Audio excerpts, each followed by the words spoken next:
দর্শক, এই রাতে সবাইকে আমন্ত্রণ জানাচ্ছি নিউজ 24 এর প্রতিদিনের বিশেষ আয়োজন জেডএসআর ইনসাইড পলিটিক্স অনুষ্ঠান। আপনাদের সঙ্গে আছি প্লাবন রহমান। আপনারা জানেন যে নতুন অন্তর্বর্তীকালীন সরকার দায়িত্ব গ্রহণ করেছে এবং এর মধ্যে বিভিন্ন মন্ত্রণালয়ে তারা প্রতিদিন অফিস করছে, কাজ করছে এবং বর্তমান যে আইন শৃঙ্খলা পরিস্থিতি বিশেষ করে সেটিকে গুরুত্ব দিয়ে এই সরকার দায়িত্ব পালনের চেষ্টা করছে এবং বিশেষ করে পুলিশ বাহিনীকে আশ্বস্ত করার চেষ্টা করছে। একই সঙ্গে এই যে আন্দোলনের সময় যারা নিহত হচ্ছে প্রত্যেকটি হত্যাকাণ্ডের বিচারের আশ্বাসও দিচ্ছে বর্তমান অন্তর্বর্তীকালীন সরকার। এই বিষয় নিয়ে মূলত আমরা আলোচনা করতে চাই। আজকে আমাদের আলোচনার বিষয় রাষ্ট্র, রাজনীতি ও নিরাপত্তা। আমাদের সঙ্গে স্টুডিওতে আছেন গুরুত্বপূর্ণ অতিথি, পরিচয় করে দিতে সঙ্গে আছেন ব্রিগেডিয়ার জেনারেল অবসরপ্রাপ্ত শামীম কামাল, নিরাপত্তা বিশ্লেষক। শামীম কামাল, স্বাগত জানাচ্ছি আপনাকে। আমাদের সঙ্গে আরও দুইজন অতিথি যোগ দেওয়ার কথা রয়েছে, নিশ্চয়ই আমরা খুব শিগগিরই তাদেরকে পাবো। আসবেন শহীদউদ্দিন মাহমুদ স্বপন, সাধারণ সম্পাদক, জাতীয় সমাজতান্ত্রিক দল জেএসডি। একই সঙ্গে থাকবেন শাকিন, সমন্বয়ক, বৈষম্য বিরোধী ছাত্র আন্দোলন। শুরু করতে চাই আলোচনা। শামীম কামাল, শুরুতে একটু জানতে চাই যে এখনও আসলে পুলিশ পুরোপুরিভাবে আসলে কাজে যোগ দিতে পারেনি, থানাগুলো বিধ্বস্ত অবস্থা সারা দেশেই এবং পুলিশই মানুষের আসলে বিভিন্ন বিপদে পড়লে প্রথম যাওয়ার জায়গা থানাগুলো, আসলে সেগুলো এখনও পুরোপুরি সেই ধাক্কাটা আসলে কাটিয়ে ওঠা সম্ভব হয়নি। যদিও বেশিরভাগ থানায় পুলিশ যোগ দিয়েছে। আজকে যিনি উপদেষ্টা রয়েছেন, স্বরাষ্ট্র উপদেষ্টা, তিনি বলেছেন যে বৃহস্পতিবারের মধ্যে কোনো পুলিশ যদি কাজে যোগ না দেয় ধরা হবে তারা চাকরিতে ইচ্ছুক নন। সার্বিক পরিস্থিতি, এই জায়গাটা আইন শৃঙ্খলা পরিস্থিতি কেমন দেখছেন? ধন্যবাদ নিউজ 24-কে আমাকে আমন্ত্রণ জানানোর জন্য। সবচেয়ে বড় যে সমস্যাটা আমরা পার করছি এখন, যে আইন শৃঙ্খলা নিরাপত্তাহীনতা বা আইন শৃঙ্খলা পরিস্থিতির যে অবনতি ঘটেছে স্বাধীনতা উত্তর বাংলাদেশে, এমনটি আর কখনো ঘটেনি। কেন ঘটেছে, এটা কি করণীয়, এটা নিয়ে বিস্তর আলোচনা হচ্ছে বা চিন্তাভাবনা করা হচ্ছে। আমরা যেটা সর্বশেষ দেখতে পেলাম যে গত শুক্রবার রাজারবাগ পুলিশ লাইনে নতুন আইজিপি মহোদয় পুলিশকে অ্যাড্রেস করার চেষ্টা করেছিলেন। তো সেখানে বেশ হট্টগোল এবং বিভিন্ন ধরনের দাবি দাওয়া, অন্যায়, অবিচার, বঞ্চনার কথা উঠে আসছে। সেগুলিকে অত্যন্ত গুরুত্বের সাথে বিবেচনা করতে হবে। শেষ পর্যন্ত এটা এই পুলিশের একজন এআইজিকে সম্ভবত শারীরিকভাবে লাঞ্ছিত করা হচ্ছে। বিষয়টা মোটেই সুখকর নয়, কিন্তু তারপরেও আমরা ধারণা করেছিলাম যে হয়তোবা তারা কাজে ফিরবে, কিন্তু সেখানে কিন্তু সমাধান হয়নি। তারা এটার মূল কারণ হচ্ছে বড় একটা আস্থার অভাব। তারা দাবি করছিল কার উপরে আস্থার অভাব? আস্থা পুরো সিস্টেমের উপরে। আমরা এখানে আজকে এই বিষয়গুলো নিয়ে এখন ইন্ডিভিজুয়াল নিয়ে আমরা আলাপ না করলেই ভালো, আমরা সিস্টেম নিয়ে আলোচনা করি। এটা একটা করাপ্ট সিস্টেম, পলিউটেড সিস্টেম, এবং আবার যদি একইভাবে চলতে থাকে তাহলে কিন্তু ওই করাপ্ট সিস্টেম পুনরাবৃত্তি হবে, আবার একইভাবে ওইরকম দানব তৈরি হবে, ওইভাবে ঘুষ বাণিজ্য শুরু হবে বা অনিয়ম অভিযোগগুলো চলতে থাকবে। তো দেখুন, এখানে মূলত তারা দাবি করছিল যে খুব আস্থার জায়গা থেকে একটা আশ্বাস তারা দাবি করছিল এবং তারা পয়েন্ট ব্ল্যাঙ্ক রেঞ্জে যেটা জানতে চাচ্ছিল যে স্বরাষ্ট্র উপদেষ্টা যেন তাদের কাছে অ্যাড্রেস করে। তো যাই হোক, উনি হয়তো ওনার ব্যস্ততার কারণে যেতে পারেনি, কিন্তু আমরা আজকে দেখলাম যে দায়িত্বপ্রাপ্ত উপদেষ্টা আজকে পুলিশ হসপিটালে গিয়েছেন, তাদেরকে দেখেছেন, তাদেরকে সান্ত্বনা দিয়েছেন। দেখুন, পুলিশের কার্যক্রম যেটা, এটা হলো মানে জন্ম থেকে চেদলনা থেকে কবর পর্যন্ত, এটা অস্বীকার করার কোনো বুদ্ধি নেই। পুলিশের কাজ পুলিশকে ছাড়া অন্য কাউকে দেওয়া সম্ভব না। এর মধ্যে দেখেন আপনার সশস্ত্র বাহিনী যে কাজটা করছে এটা অভূতপূর্ণ। আমি শুধু একজন অবসরপ্রাপ্ত সামরিক কর্মকর্তা হিসেবে বলছি না, এরকম একটা দুর্যোগপূর্ণ অবস্থা, এরকম একটা ক্রান্তিকালে সশস্ত্র বাহিনী কিন্তু চেষ্টা করে যাচ্ছে যাতে থানাগুলি কার্যক্রম শুরু করে। প্রত্যেক থানায় থানায় তারা এক্স্যাক্টলি। এবং গতকাল পর্যন্ত আমার জানা মতে 639টি থানার মধ্যে 538টি থানাকে কার্যক্রমের আওতায় নিয়ে আসা হয়েছে। এবং এর পাশাপাশি যে জিনিসটা আমরা খুবই মানে কি বলবো, যে উদ্বেলিত হয়ে লক্ষ্য করলাম যে ছোট ছোট শিশু কিশোর ছাত্রছাত্রীরা তারা কি কষ্ট করছে রাস্তায়, তারা ট্রাফিক কন্ট্রোল করছে, তারা কিছুই জানে না, তারপরেও যেভাবে আন্তরিকতা নিয়ে, দেশপ্রেম নিয়ে কাজ করছে। আজকে আমি দেখলাম কিছু কিছু থানায়, কোনো কোনো এলাকায় তারা পুলিশের যে দীর্ঘদিনের জমে থাকা আবর্জনা সেটা পর্যন্ত পরিষ্কার করে দিচ্ছে। থানাগুলো পরিষ্কার পরিচ্ছন্নতার কাজে তারা যোগ দিয়েছে। এর অর্থটা কি দাঁড়াচ্ছে? সশস্ত্র বাহিনী এবং এই যে ছাত্র জনতা যারা নতুন একটা বিপ্লবের পরে দেশকে পুনর্গঠনের স্বপ্ন দেখছে, তারা কিন্তু ঐক্যবদ্ধভাবে কাজ করছে। এখন এই ক্ষেত্রে যদি এটাকে সঠিকভাবে অ্যাড্রেস করা যায়, তাদের প্রত্যেকটা বিষয় মানবিক, কোনো সন্দেহ নেই।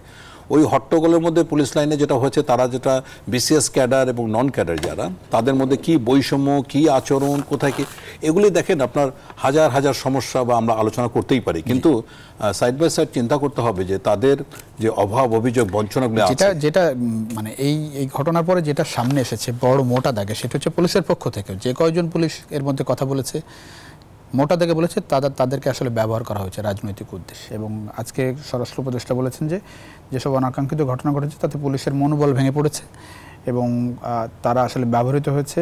আপনারা তাদের ধরুন যারা মানে যাদের কারণে তারা আসলে তাদের এই অবস্থা তৈরি হচ্ছে। এবং উনি খুব স্পেসিফিক্যালি বলেছেন, আমি চেষ্টা করব হুকুমদাতাদের ধরতে, কারা পুলিশকে এভাবে ব্যবহার করেছে, তাদের আসলে উদ্দেশ্যকে এটা খুঁজে দেখতে হবে। রাজনৈতিকভাবে পুলিশকে ব্যবহার হয়েছে, এটা তো নতুন কিছু নয়, এটা স্বাধীনতার পর থেকেই যে দলই আসুক না কেন তারাই ব্যবহার করেছে। এবং আমরা দেখুন, পুলিশ চলে পুলিশ অ্যাক্ট 1861, তো এত পুরনো একটা আইন দিয়ে কীভাবে চলে, বাট চমৎকার চলছিল। কারণ কি, যে আদেশটা রাজনৈতিক দল যেই যে ক্ষমতায় এসছে তাদের যে এজেন্ডা, আমরা তো দেখেছি গত ইলেকশনে কোনো ইলেকশন পুলিশই ইলেকশন করে দিয়েছে। এগুলি তো অভিযোগ করে এখন কোনো লাভ নেই। একমাত্র আমরা ইভেন জেলা ভিত্তিক নিয়োগ, দল ভিত্তিক নিয়োগ, ক্যাডার ভিত্তিক নিয়োগ, মানে এগুলি তো অভিযোগের শেষ নাই।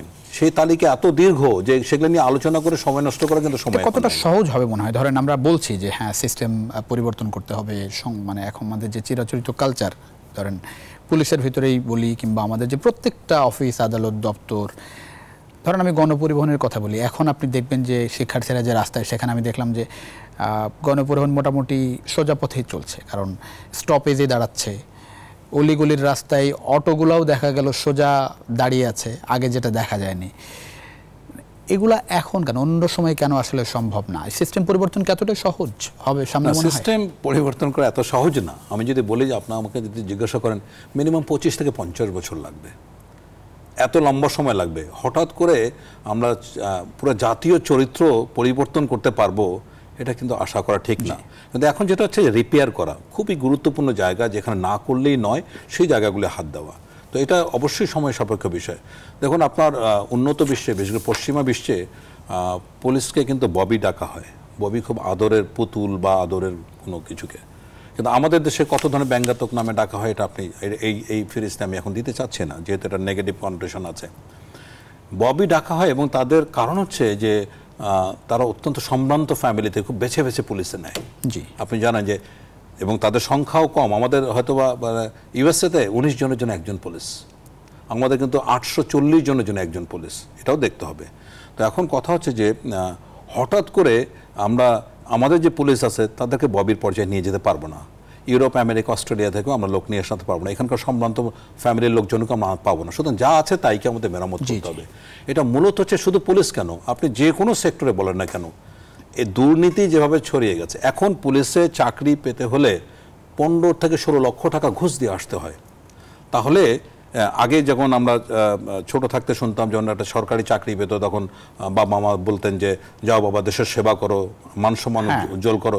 এখন পুরো থিওরিটাই উল্টাই গেছে। পুলিশের সব নিয়োগেই এরকম একটা অভিযোগ আছে, বেশিরভাগ নিয়োগ বাণিজ্যটা। এখন দেখেন, আপনার ওই যাওয়ার সময় বলছে যে ধানি জমিটা বিক্রি করে তোমাকে চাকরিটা নিয়ে দিলাম, খেয়াল রাখো পরিবারের দিকে। এখন সে কি দেশপ্রেম নিয়ে কাজ করবে, নাকি সে চিন্তা করবে যে কিভাবে আমার এই টাকাটা আমি তাড়াতাড়ি তুলতে পারি? সো তার চাকরি, তার বেতন হয়তো বা 20, 25, 15, 25 হাজার টাকা, সেখানে যদি 15 লক্ষ টাকা তাকে ঘুষ ঢুকতে হয়, তাহলে তার কাছে আমি কিভাবে সততা, আদর্শ, দেশপ্রেম এগুলো আশা করব? আমাদের সঙ্গে একটু ভার্চুয়ালি যুক্ত হচ্ছেন, জুমে যুক্ত হচ্ছেন এবি জুবায়ের, যিনি এই যে ছাত্র আন্দোলন, বৈষম্য বিরোধী ছাত্র আন্দোলন, তার অন্যতম সমন্বয়ক। এবি জুবায়ের, শুনতে পাচ্ছেন নিশ্চয়ই আপনি?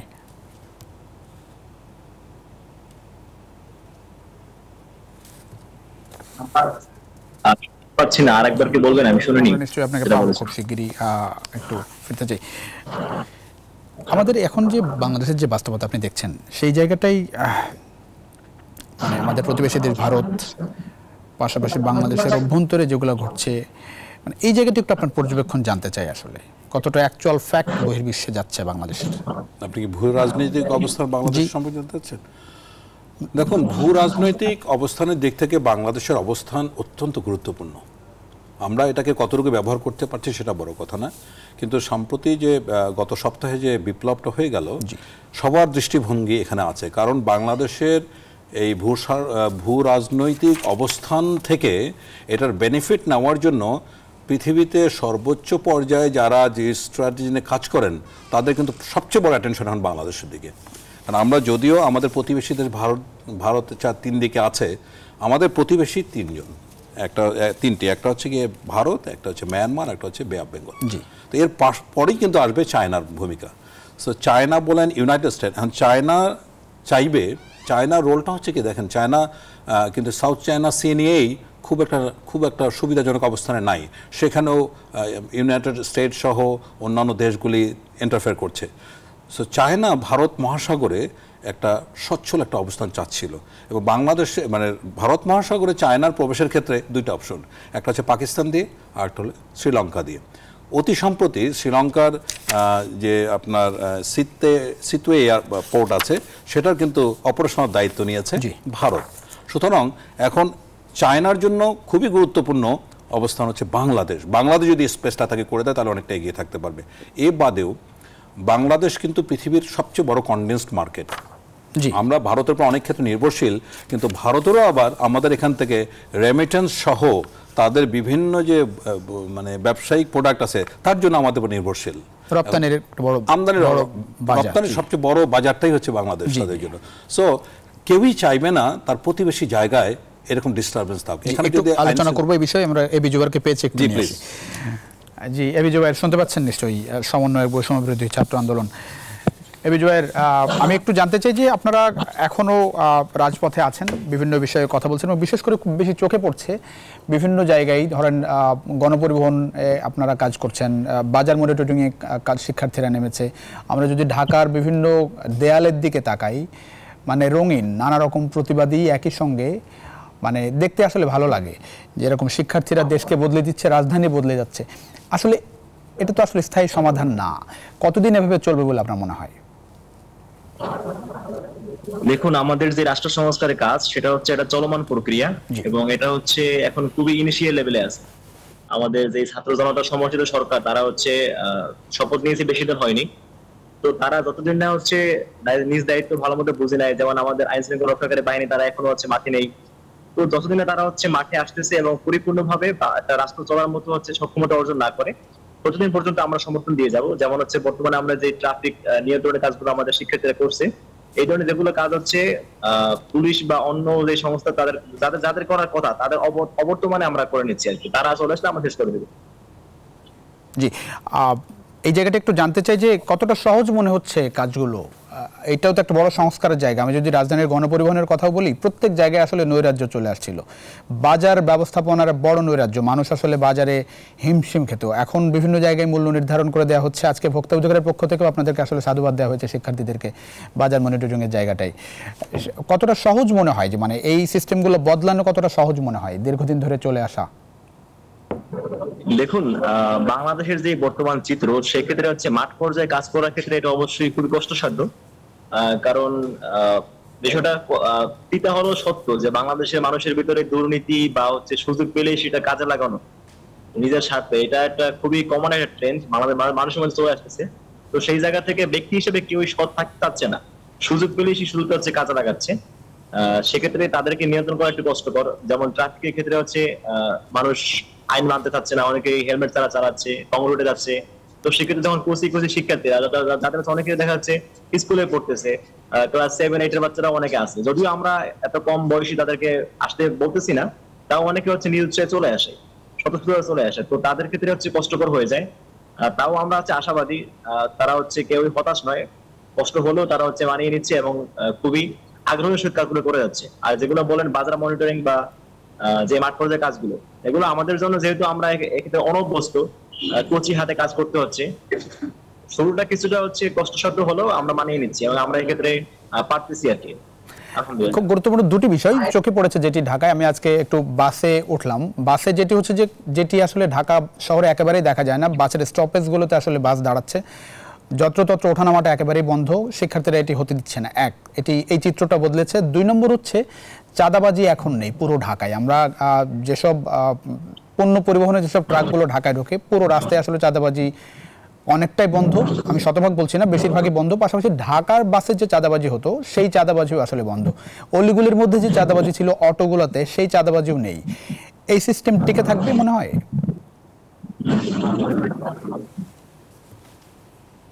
যে আমি শুনতে পাচ্ছি না, কোনো কারণে মিউট হয়ে গিয়েছে। জি আমি বলছি, বুঝতে পারি। জি আমি জানছি যে চাঁদাবাজির যে বিষয়টা ছিল প্রত্যেক সেক্টরে, গণপরিবহন বলেন, অলিগলির রাস্তায় বলেন, একই সঙ্গে পণ্য পরিবহন যে হতো দেশের বিভিন্ন জায়গা থেকে ঢাকায় আসার ক্ষেত্রে, যেটি বাজারে একটা বড় প্রভাব পড়তো পণ্যের দাম বৃদ্ধির জায়গাটায়। অনেক বেশি টাকা লাগতো। দেখা গেল একজন বলছে যে 7,000 টাকা লাগতো আমার একেবারে গ্রাম থেকে ঢাকা পর্যন্ত একটা ট্রাক নিয়ে আসতে, সেই চাঁদাটা এখন লাগছে না। তো এখন এই পরিবর্তনটা হয়েছে শিক্ষার্থীদের কারণে। মানে আমরা বললাম আপনারা যখন উঠে যাবেন, এটি তো স্থায়ী সমাধান না। এটি আসলে যদি না থাকে এই স্বচ্ছতাটা, সেক্ষেত্রে কি আপনারা এখন যে অবস্থানে আছেন প্রতিবাদের যে জায়গাটায়, সেটি আপনাদের অব্যাহত থাকবে কিনা? দেখুন, আমাদের যে আন্দোলনটা, এটা ছিল হচ্ছে বৈষম্যের বিরুদ্ধে। তো বৈষম্যের বিরুদ্ধে আন্দোলনটা আমরা করার পরে যখন একটা পর্যায়ে আসছি, এখন হচ্ছে যাদের যে কাজ করার কথা তারা মাঠে নেই বলে আমরা কাজটা করতেছি। আমরা কাজটা করছি তাদের হচ্ছে জাস্ট রিপ্রেজেন্টেটিভ হিসেবে। এখন তারা আসলেও আমাদের যেটা দাবি ছিল বা আমরা তাদেরকে যেটা করণীয় ঠিক করে দিব, সেটা হচ্ছে তারা অবশ্যই বৈষম্যের বিরুদ্ধে যে কোনো ধরনের অন্যায়, অত্যাচার, অবিচার বা যেগুলো আছে আর কি, বৈষম্য বলতে যা বোঝে আর কি, তো সবকিছু বুঝে তারা অবশ্যই সোচ্চার থাকবে, সেটা আমরা অবশ্যই তত্ত্বাবধান করবো। কারণ আমাদের ছাত্র জনতা সমর্থিত সরকার, তারা অবশ্যই বৈষম্য বিরোধী সরকার, এবং তারা হচ্ছে যে কোনো ধরনের যেটা বলেন আপনি চাঁদাবাজি বা যেসব অনিয়মের কথা বললেন আর কি, এগুলো যাতে বন্ধ হয় সেই বিষয়ে তারা সবিশেষ দৃষ্টি রাখবেন। এবং তারা যদি এই বিষয়ে কোনো ধরনের গাফলতি করে, সেক্ষেত্রে ছাত্র জনতা যেহেতু একবার তারা বৈষম্য বিরুদ্ধে আন্দোলন করে সফলতার মুখ দেখেছে, তারা হচ্ছে ছাড় দিবে না। তারা অবশ্যই আবার মাঠে নিয়ে আসবে প্রয়োজনে, যে কোনো ধরনের বৈষম্য বাংলাদেশ থাকবে না। এটা হচ্ছে আমাদের অঙ্গীকার। জি, অনেক ধন্যবাদ, অনেক ধন্যবাদ। আমাদের সঙ্গে এর মধ্যে স্টুডিওতে যোগ দিয়েছেন শাকিন, সমন্বয়ক বৈষম্য বিরোধী ছাত্র আন্দোলন। স্বাগত জানাচ্ছি আপনাকে। আমরা একটা ছোট বিরতি নিয়ে এসে আপনার কথা শুনবো। দর্শক, ছোট্ট একটা বিরতির সময় হচ্ছে। জেডএস আর্মি সাইড পলিটিক্সে ফিরছি কিছুক্ষণের মধ্যেই, আশা করি সঙ্গে পাচ্ছি আপনাদের। বিরতি।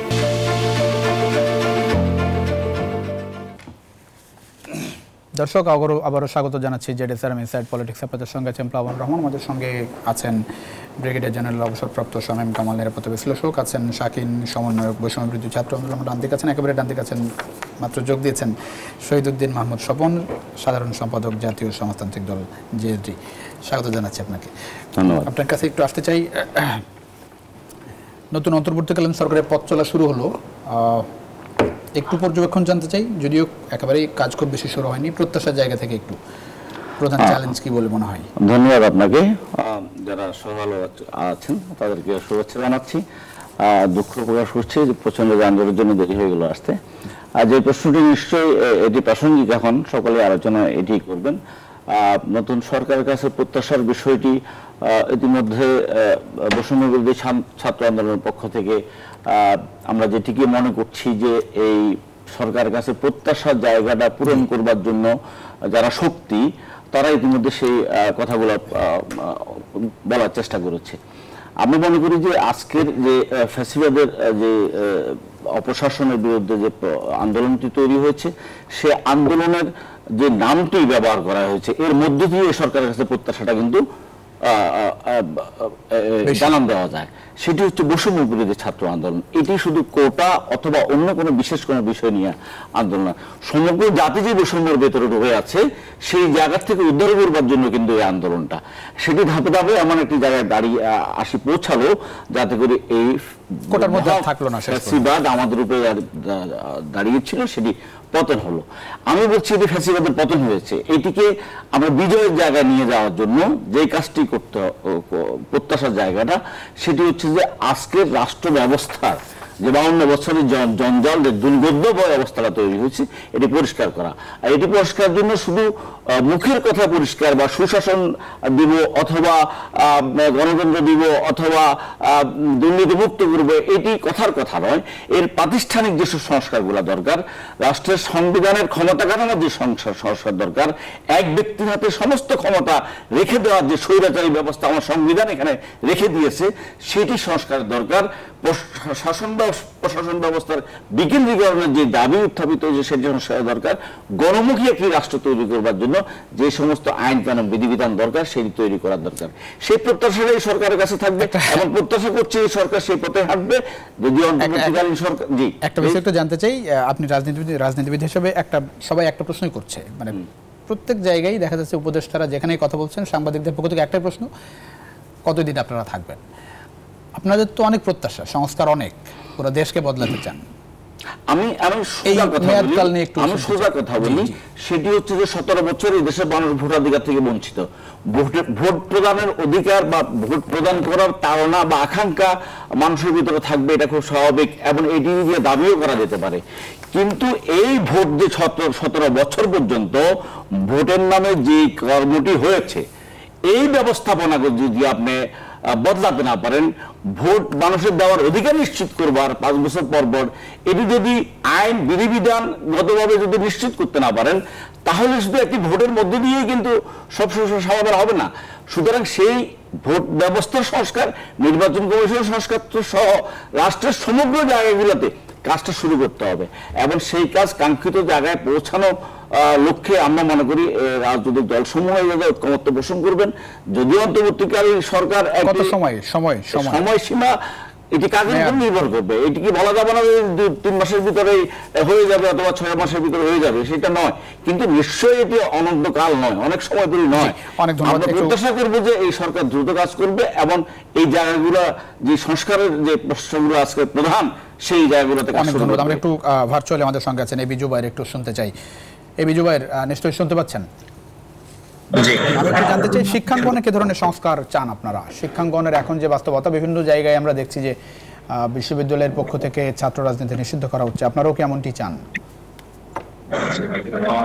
আমাদের এক দফায় শিফট হওয়ার পূর্বে যে 9 দফা ছিল, সেই 9 দফার অন্যতম দাবি ছিল ছাত্র রাজনীতি নিষিদ্ধ করা। শিক্ষাঙ্গন থেকে যে দলীয় লেজুর ভিত্তিক ছাত্র রাজনীতি আছে, ছাত্র সংগঠনগুলো আছে, তাদের কার্যক্রম সম্পূর্ণ বন্ধ করতে হবে। এটা ছিল আমাদের একদম 9 দফার মধ্যে অন্যতম একটা দাবি। তার পরবর্তীতে আমরা 9 দফা থেকে 1 দফা শিফট করেছি। আর শিক্ষা ক্ষেত্রে নিয়ে কথা বলতে গেলে আমাদের যা দেখতে পেয়েছি বিগত শাসনামলে, যে শিক্ষার কারিকুলাম নিয়ে একটা ঝামেলা হয়েছিল, বিভিন্ন শিক্ষার পদ্ধতি, পঠন পাঠন পদ্ধতি, পরীক্ষা পদ্ধতি নিয়ে যে বিষয়গুলো হয়েছিল আর কি, যে বিভ্রান্তিগুলো তৈরি হয়েছিল, যেগুলো সেগুলো হচ্ছে মানে আমাদের ছাত্র, শিক্ষক, অভিভাবক সকলেরই হচ্ছে মানে মতামতের বিরোধী ছিল বলতে গেলে, মানে কেউই পছন্দ করে নাই শিক্ষার কারিকুলাম, শিক্ষার পদ্ধতি। তো আমরা আশাবাদী যে আমাদের এই বর্তমান যে ছাত্র জনতা সমর্থিত সরকার প্রতিষ্ঠিত হয়েছে, সেই সরকার এই বিষয়গুলো অবশ্যই ফিক্স করবেন এবং শিক্ষাঙ্গনে যে রাজনীতির বিষয়টা রয়েছে সেটা আমরা সর্বোচ্চ চেষ্টা করবো এটা বন্ধ করার জন্য। শিক্ষাঙ্গনে কোনো লেজুভিত্তিক রাজনীতি চলবে না, এটা আমাদের অঙ্গীকার।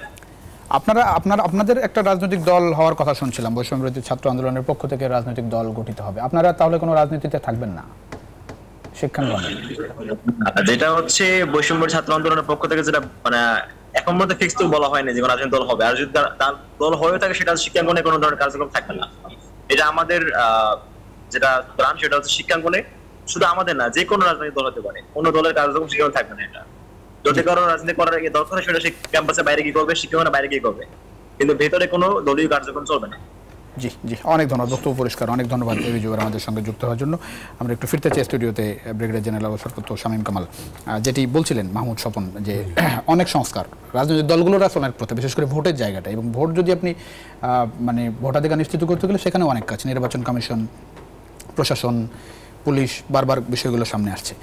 মেয়াদকাল নিয়ে কথা হচ্ছিল, এটি মানে ধরেন রাজনীতিবিদদের জন্য এটি একটি মানে গুরুত্বপূর্ণ পয়েন্টের জায়গা, তো সেই জায়গাটা একটু শুনতে চাই।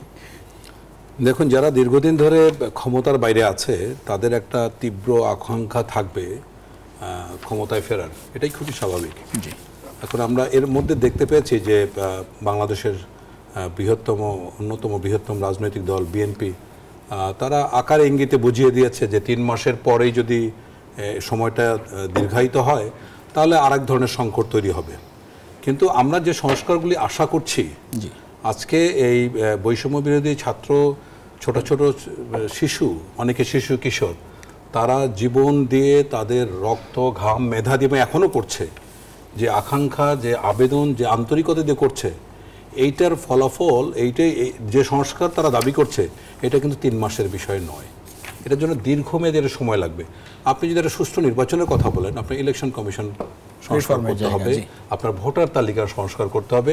ইলেকশন যখন হবে তখন যারা আইন প্রয়োগকারী সংস্থা থাকবে, প্রশাসনের ভূমিকা কি হবে, তারা কি রকম ভূমিকা থাকবে, এই এতগুলি বিষয়কে শুধু হঠাৎ করে একটা ইলেকশন করে দিয়ে এই পুরো সমস্যার কিন্তু সমাধান করা সম্ভব নয়, এবং এটা একটা দীর্ঘমেয়াদী গ্রহণযোগ্য সময় দরকার। গ্রহণযোগ্য সময়। এখন কথা হলো যে কতদিন লাগবে এটা, তাহলে এজেন্ডাটা কি? তাহলে আপনি ঠিক করেন যে একটা নির্বাচন, তাহলে 3 মাসে সম্ভব, এই ইলেকশন কমিশনকে নির্বাচন সম্ভব, তাহলে তো আবার ওই একইভাবে 10-12 বছর পরে একইভাবে আবার আন্দোলন হবে, আবার এরকম আমাদের ছোট ছোট ছাত্র এরা মারা যাবে, এবং আমরা এরকম টক শো করে শুধু আক্ষেপে করে যাব। জি, অনেক ধন্যবাদ। একটা যৌক্তিক সময় দিতে হবে। আবার একটা বিরতির সময় হচ্ছে, বিরতির পরে ফিরে এসে শাকিন আপনার কথা শুনবো। জি, অবশ্যই।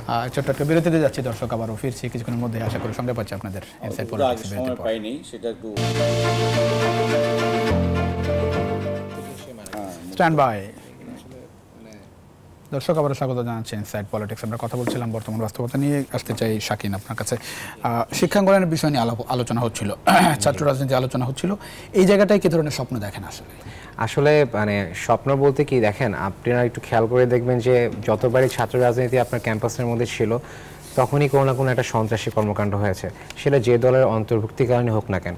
তো আমাদের যেটা ইচ্ছে এবং আমরা যেটা চাচ্ছি এবং আমরা যেটা করছি এখন, সেটা হচ্ছে আমরা সকল ইউনিভার্সিটিতে ছাত্র রাজনীতি আমরা নিষিদ্ধ করে দিচ্ছি, যেন হচ্ছে একটা মানে সুষ্ঠুভাবে যেন আমাদের এটা একটা ক্যাম্পাসের মধ্যে ছাত্ররা ঘুরবে ফিরবে, ছাত্রছাত্রীদের কাজকর্ম করবে, স্টুডেন্ট তাদের পড়াশোনাতে থাকবে। এখানে রাজনীতি যদি ক্যাম্পাসের মধ্যে থাকে তাহলে কিন্তু পড়াশোনাও ঠিকমতো হচ্ছে না, আর আপনি সন্ত্রাসী কর্মকাণ্ড চললে তার আপনার মেন্টালি একটা প্রেশার থাকতেছে। শিক্ষক রাজনীতির কি হবে? লাল দল, সাদা দল, নীল দল? আমাদের প্রাইভেট ইউনিভার্সিটির কথা যদি আমি বলে থাকি, আমাদের প্রাইভেট ইউনিভার্সিটিতে এই শিক্ষক রাজনীতিটা তেমনভাবে সচল নয়, তো আমি আশা করতেছি ওখানে আমাদের শিক্ষক রাজনীতি থাকবে না। কিন্তু যে পাবলিক ইউনিভার্সিটি যে কথাগুলো আছে ওখানে অ্যাকচুয়ালি শিক্ষক রাজনীতিটা কথা হচ্ছে, আমরা হয়তো বা চাবো খুব শীঘ্রই যে ওটাও যেন নিষিদ্ধ হয়ে যায়, কারণ চাই না কোন রাজনীতি অ্যাকচুয়ালি কোনো ইনস্টিটিউশনে থাকুক, সেটা শিক্ষক পর্যায়ে হোক বা ছাত্র পর্যায়ে হোক, যে পর্যায়ে হোক না কেন। জি, অনেক ধন্যবাদ। শহীদুদ্দিন মোহাম্মদ স্বপন, এই জায়গাটাই শিক্ষাঙ্গন কেমন দেখতে চান? ছাত্র রাজনীতি নিষিদ্ধের কথা অনেকবারই কিন্তু বিষয়টা আলোচনা হয়েছে, এবার এই আন্দোলনের পর বিষয়টি আরো জোরালোভাবে সামনে এসেছে, কতটা সম্ভব হবে মনে হয়? বৈষম্যবিরোধী ছাত্র আন্দোলন যেটি সংগঠিত হয়েছে সেটি আমরা মনে করি যে এই ভূখণ্ডে এটা যে নবজাগরণ যে তৈরি করেছে তারা, সেটা অতীতের যে কোনো ছাত্র রাজনৈতিক আন্দোলন সেটাতে ভিন্ন, ভিন্নতার দাবিও ভিন্ন থাকবে। সেক্ষেত্রে তারা আজকে অনেকগুলো, যেমন রাষ্ট্রের সংস্কারের জায়গাগুলোর কথা যেমন আনছে, শিক্ষাঙ্গনটা কিভাবে সুষ্ঠুভাবে পরিচালিত হবে সেই বিষয়টা তার একটা মতামত তারা এনেছেন, সে বিষয়ে নিশ্চয়ই আলোচনা দাবি রাখে, আলোচনাগুলো হবে। তা আমরা যেটা মনে করি সেটি হচ্ছে যে মানে ছাত্র আন্দোলন বা ছাত্র রাজনীতি থেকে ছাত্র সমাজকে একদম দূরে রাখলে সেটি প্রতিনিধিত্ব তৈরি করা, নেতৃত্ব তৈরি করার জায়গাটা ক্ষুণ্ণ হওয়ার একটা সম্ভাবনা থাকে। ভবিষ্যৎ নেতৃত্ব তাহলে কিভাবে তৈরি হবে? একই সাথে এই বিষয়টা নিশ্চিত করতে চাই যে রাজনৈতিক দলের পেটুয়া বাহিনী, ডান্ডা বাহিনী, হুন্ডা বাহিনীর নামে যে ছাত্র রাজনীতি প্রচলন করা হয়েছে, তাদের হাতিয়ার, ক্ষমতার পালাবদলের হাতিয়ার তৈরি করা হয়েছে, এর থেকে ছাত্র রাজনীতিকে মুক্ত করতে হবে। সেটা দলীয় রেজুর ভিত্তি সম্পূর্ণ ছাত্র রাজনীতি, দলের অঙ্গ সংগঠন হিসেবে ছাত্র সংগঠন থাকবার জায়গাটা কিভাবে আমরা ঠিক করবো সেটা একটা জায়গা আছে। ক্যাম্পাসের বাইরে কোন ছাত্র সংগঠনের দলীয় ছাত্র সংগঠন যদি অঙ্গ সংগঠন হিসেবে আজকে চিহ্নিত, সেভাবে থাকবার সুযোগ রহিত করা উচিত, সাংবিধানিকভাবে রাখা উচিত। শিক্ষক রাজনীতি তো আমাদের ছাত্র রাজনীতি থেকে আরো খারাপ, আরো নোংরা। একজন ভিসি হওয়ার জন্য তিনি কোন পর্যায়ে কোথায় গিয়ে দাঁড়ান সেটি আমরা ইতিমধ্যে অনেক ঘটনা জানি এবং শুনেছি। যিনি একটা ভিসি পদে নিয়োগ পাওয়ার জন্য এমন রাজনৈতিক মহলে তদবির করেন, তার পক্ষে পুরো বিশ্ববিদ্যালয়ের ছাত্র শিক্ষকদের নেতৃত্ব দেওয়ার নৈতিক অধিকার বা যোগ্যতা সবটাই নষ্ট হয়ে যায় ওনার। সেই মানুষটা কিভাবে বিশ্ববিদ্যালয়ে ভিসি করবেন? একই রকম ভাবে কি তাহলে শিক্ষক রাজনীতি আলোচনায় আসা উচিত? অবশ্যই আলোচনায় আসা উচিত। এবং এই লাল দল নীল দল কোড়া যে অবস্থা তৈরি করেন, এমন প্রতিযোগিতা, কে কত মানে রাজনৈতিক দলের লেজুর ভিত্তি করবেন এবং কিভাবে তার ভিসি হওয়া, প্রক্টর হওয়া থেকে শুরু করে সমস্ত পলিটিসাইজ বিষয়গুলা, এগুলো তো এইভাবে হওয়ার কথা ছিল। অনেক ধন্যবাদ। একেবারেই শেষ করবো আমরা, একেবারেই শামীম কামাল একটু শুনতে চাই জায়গাটাই। শিক্ষাঙ্গন, আমাদের শিক্ষা ব্যবস্থা ধরেন একেবারেই ভুরি এ প্লাস পাচ্ছে, মানে শিক্ষক রাজনীতি, ছাত্র রাজনীতি, কলুষিত শিক্ষা ব্যবস্থা, এই অন্তর্বর্তীকালীন সরকারের আমি একটা জিনিস খেয়াল করেন যে প্রধান উপদেষ্টা শিক্ষা মন্ত্রণালয় কিন্তু ওনার হাতে রেখেছেন, এবং শিক্ষা ব্যবস্থা এখন যেটা আছে এটা যে কি সার্কাস্টিক একটা শিক্ষা ব্যবস্থা, মানে যেটা আমি দু একটা শিক্ষা প্রতিষ্ঠানের সাথে জড়িত, তাদের কার্যক্রমের সাথে তাদের ইভ্যালুয়েশন পদ্ধতি, ব্যাংক লাভ, তারপরে রান্না বান্না কি যে শুরু হয়েছে, মানে এটা বলার অপেক্ষা রাখে না। মূলত রাজনীতিকে একেবারেই শিক্ষাঙ্গনের বাইরে ফেলে দিতে হবে, এর কোনো বিকল্প নাই। ছাত্র রাজনীতি বটেই, শিক্ষক রাজনীতিরও মূলোৎপাটন করতে হবে। বেনিয়া সহকলা যতগুলি রং আছে ততগুলি ছাত্র রাজনীতি, শিক্ষক রাজনীতি।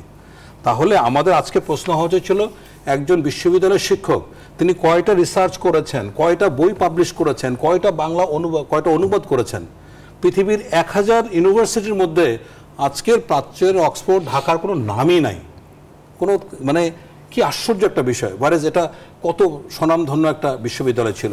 সো রাজনীতির যদি মূলোৎপাটন করা না যায় শিক্ষা প্রতিষ্ঠান থাকে, তাহলে যেই করুক না কেন, ইভেন কর্মচারীরা পর্যন্ত, মানে কথা হলো যে শিক্ষাঙ্গনে ঢোকার সময় তওবা করে ঢুকতে হবে, আর যাই করি আমি এখানে রাজনীতি করব না, যত কাজ করি না। এটা ছাড়া কিন্তু কোনোভাবেই এটার কল্যাণ আনা সম্ভব না।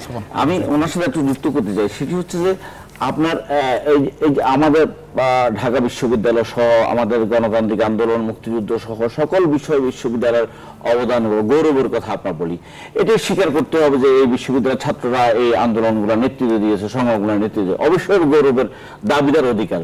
কিন্তু একটি বিশ্ববিদ্যালয় শিক্ষা প্রতিষ্ঠান, অক্সফোর্ড বলেন, হার্ভার্ড বলেন, এই বিশ্ববিদ্যালয়গুলোর কৃতিত্বের জায়গাটা হচ্ছে তার কতটা তার মান নির্ধারণ করা হয়, তার গবেষণা এবং তার কতটা শিক্ষা প্রতিষ্ঠান হিসেবে বিশ্বের মানদণ্ডে উনি যে কথাটা বললেন কোথায় অবস্থান করছে।